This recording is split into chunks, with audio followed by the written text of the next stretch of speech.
Okay, you guys, back for part number 2. Some of the stuff you're gonna notice, just it's not still down here because the wind is blowing terribly. So I am gonna go through and show everything just like we were doing it from before. I'm just gonna end up doing it a little bit faster than I'd like. Okay, so I'm taking out the spring arm and everything. We're pretty much gonna go from where I cleaned, but the important part is, like, if you look right up in here, see where like those 3 holes are that will go from underneath that Welsh plug. Right inside of here there's a little teeny tiny hole that you can't get to it any other way than, to break down the varnish than using this spray. If you look at it, see it just blasting out of there. And then the same thing, just keep blasting through these holes.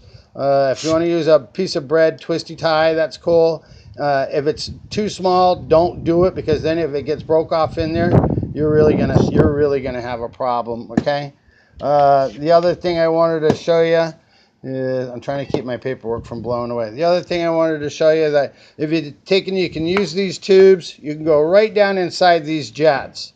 Okay. Look inside the barrel of the carburetor. Look right. See it blasting right through there in the center? That's a cleaned out jet. We don't have to worry about that. Ugh, getting aggravated. No wind.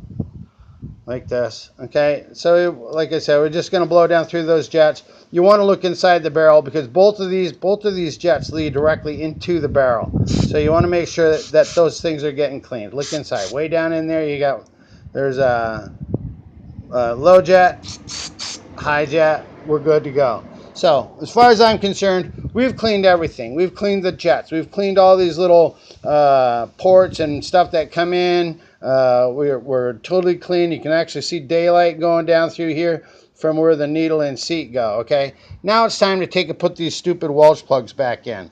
This is what everybody's like seems to be having a hard time with, or avoiding. I'm gonna take and zoom in. Hopefully the wind won't blow this stuff away. Okay, I have plenty of the big ones. I'll put that in there. I'll show you exactly what we're going to do. That one goes right there. I'm going to take and reset the old one because I only have one left, and I don't want to use it just wasted on a demo, so I apologize for that.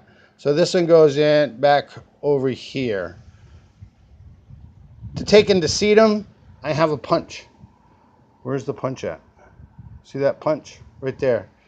All you're going to do is you're going to take it and knock out that little bit of concaveness on it, and it wedges to the sides. Tap, tap. That's it. Done. See that little dent in there?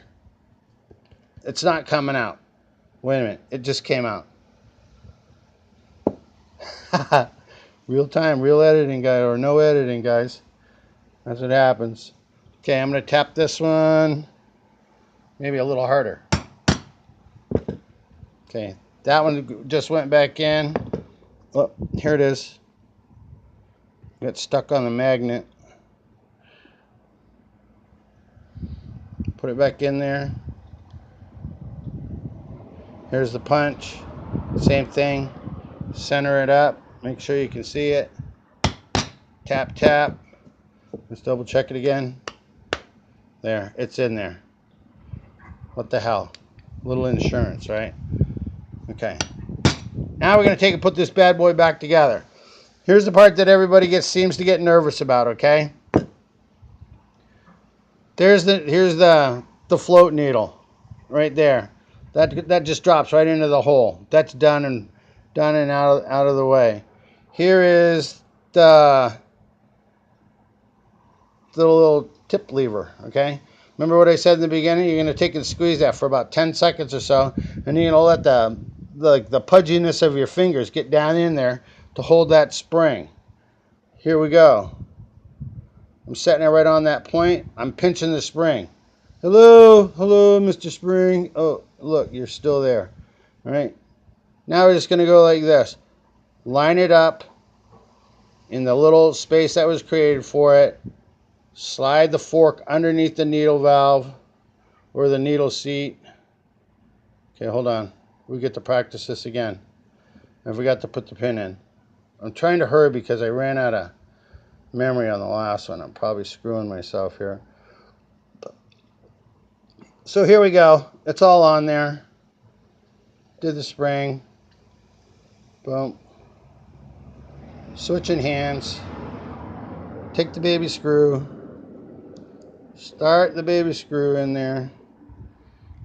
Get our little screwdriver. And screw it in.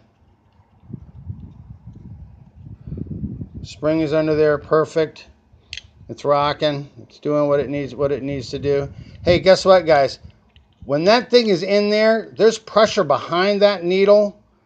There's pressure behind that needle. It's not a teeter-totter. You don't have to make that thing lift up and down. But all that diaphragm's going to do is it's going to touch that, release the pressure, and allow that seat to come up, that needle valve to come up off its seat and allow fuel to come by. Okay? So don't be misled by that. All right? Here we go. We're going to take and put these gaskets back on. It goes gasket, then diaphragm. What happens if you don't do gasket and diaphragm? Well, I'll tell you what. You take and you put that on there like this. What it is, you just made that closer by the width of that gasket. And so what it does, you just increase the potential for when you put it all back together, is that you're going to take and hold that spring down, that lever down, and allow fuel to come going by there. And symptoms of that is if it's really bad overnight, you'll come back and you'll find gasoline in your muffler. It won't start. It's totally flooded. And if it's just minorly off, then it'll end up being just that you've got gas running out of the carburetor. So come back in and double check whatever the manufacturer tells you to take and set that that lever at. There's gauges for it to do that. So all right, so we're going to go and we're going to put this back on. This goes here like this. We already talked about the cover that goes on here. It does not matter where that little vent goes, okay? It just doesn't. It's that's just to allow the diaphragm to go up and down. So I want to get a couple of screws in here and then move over to the pump side. All right. Keep working off camera. I apologize. But yeah, I think the base of it, the point that I was trying to get across to you is that to do the 100% cleaning, it doesn't take much longer to actually get it all done. So we're gonna do this, and now we're gonna move over to the pump side. And 99% of you guys have already done those, so it's not a big deal. We're gonna take and put these jets back in. Okay, remember over here one is low. Oh, I gotta take the zoom off. Over here is the low and the high. How do you know which one's the low? What's that? There's the part that goes off to the engine. There it is. It goes right there. Special D wrench. It's actually called the single D. Take and get that started in there. Get the next one. That's going to go in there.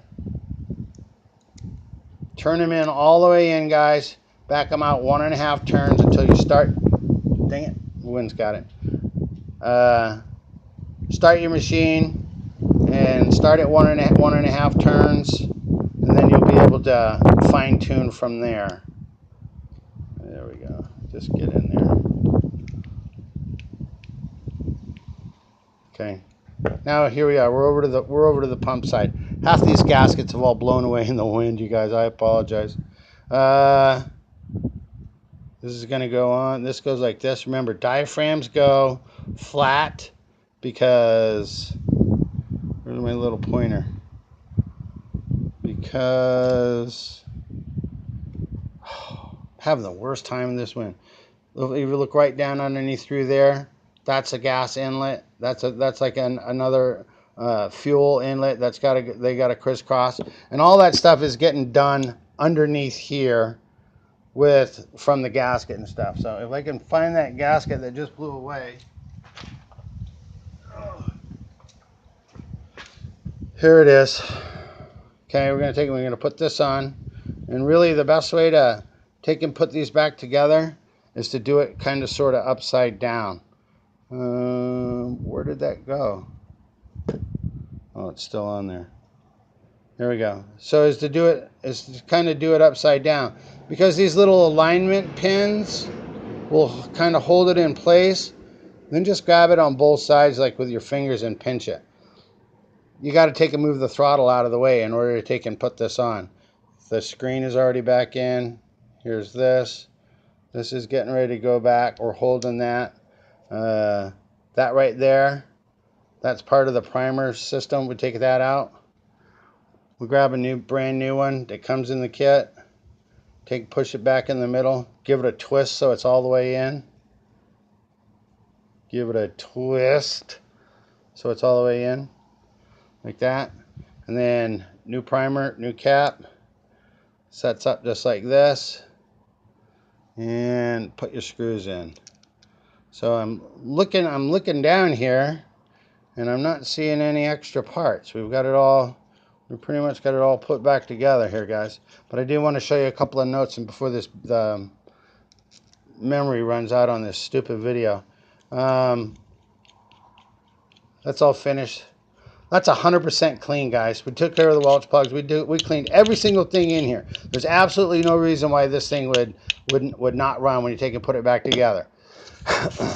Here's what's going on with why it's important to clean those jets. You see, I did have another picture, but okay. Here's what happened.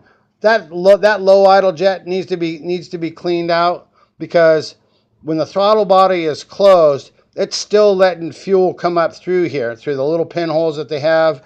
See, like the little holes that they have in the throttle? That's lined up with the hole that's in the bottom of that carburetor. That makes a miss. That's how you set it for the low. Hold on one second.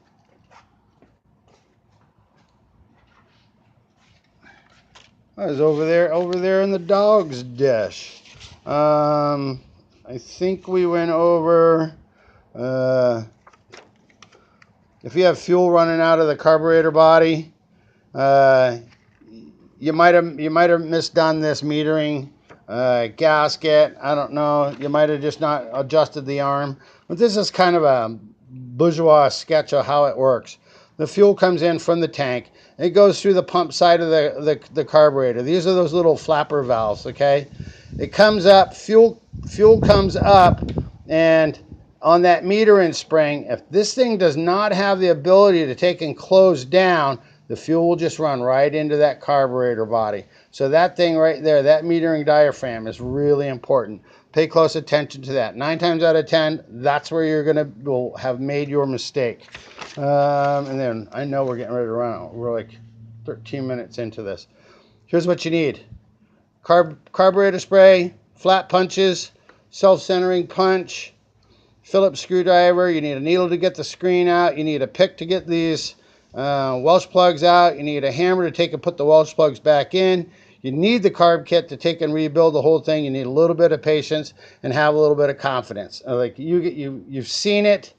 I wish I didn't have to rush on the second part, but leave me a comment, guys. I tried real hard on this one, and the wind kind of screwed me and did whatever. So leave me a comment. I hope you appreciate what I'm trying to help you out with, and that's it.